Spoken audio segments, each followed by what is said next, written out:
So from my aspect, there's a little bit of weight over your heels there at the moment. And we'll see this handle quite low. So as you start to move around here, your balance point is basically on the balls arches of your feet.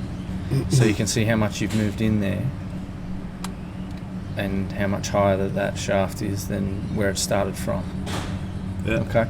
So we're actually going to get you to start from more of that position to begin with. So more of a vertical Yeah, position. yeah. So you're going to stand up a little taller. Yeah. Your balance point will be on the balls arches of your feet rather than be out on your heels. Got it, okay. And the handle will be a little bit taller, a little bit higher.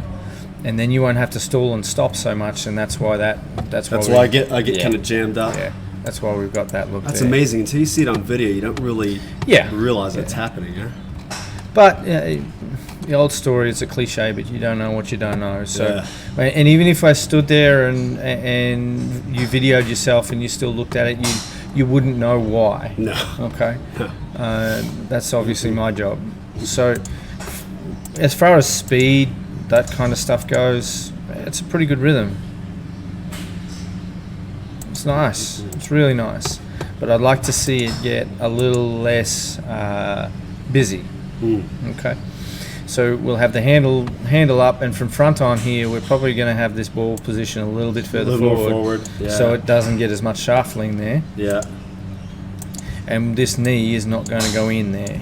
Right. Okay.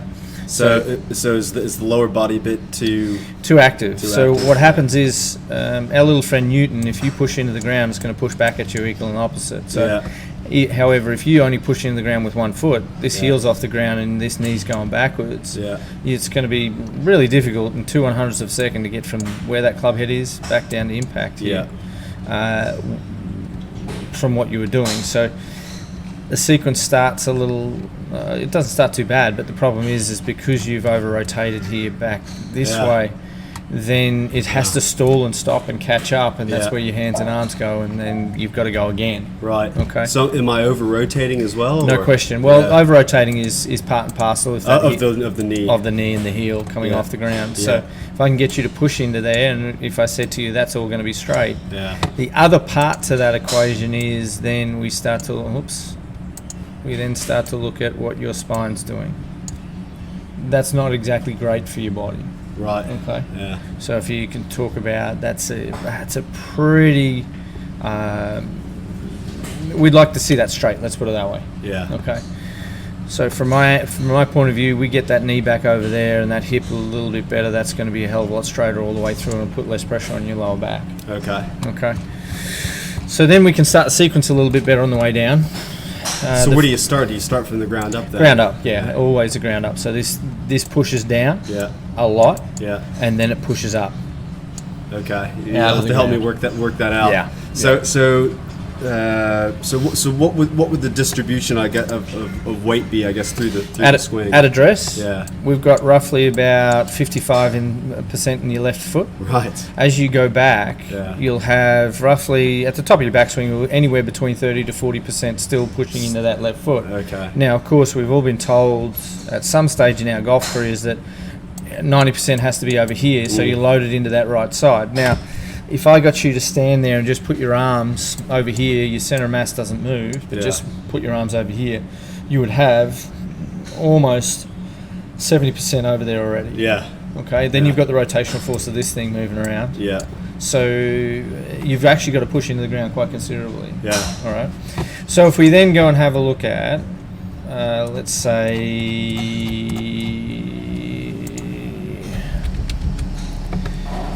all right.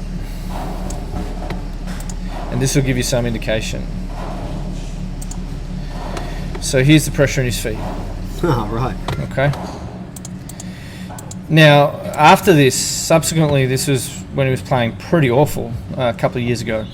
After this point, they did a lot of work on trying to keep more pressure into his left foot because he moved up and back. So if you watch his head there, it moves up and back. Yeah. Okay, and then it's got to come back down again. So they're actually working on trying to get 20 to 30% more pressure in his on the foot. left side. Yeah. And it's the same thing with any number of those guys. Let's have a look. just trying to think.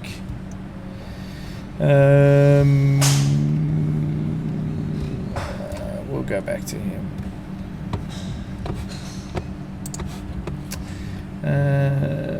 Stu.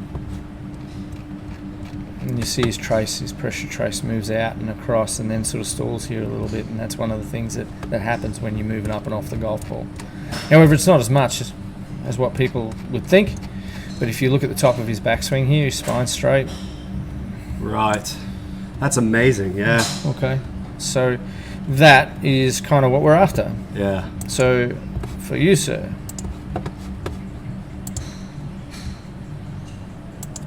too much lateral movement because of that knee coming across. Yeah. And then you've got to get back there somehow. And if you watch the sequence of events very closely, this actually moves back towards the target before anything else does.